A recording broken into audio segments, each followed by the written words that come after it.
I had loaded it because John's almost 500 pounds, and he's a big boy, and I didn't want to mess with him. But I had no intentions of shooting him until he took off into the room and started getting hostile, at which point, when I went into the room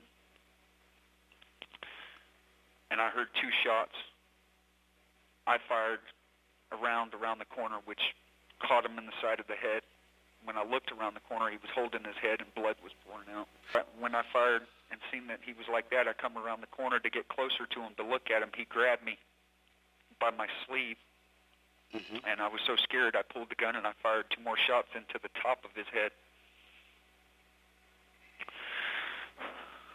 I really didn't know what to do. I kept thinking what was going to happen, and I was expecting the police to show up at any time. I figured somebody heard the gunshots. But nobody ever came.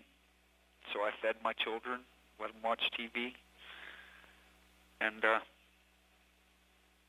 smoked a little marijuana, and I had snorted a little bit of cocaine at this time. But I was not high at the time of the initial accidents in the morning, you know. 2 days later, Bill says Tootie's father, Bill McMains, came to the house after he hadn't heard from his son John or daughter.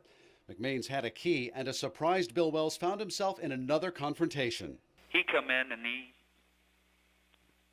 walked into the room and seen Tootie, and he ran to the kitchen and got a knife, and I had seen him, and I pulled the gun out.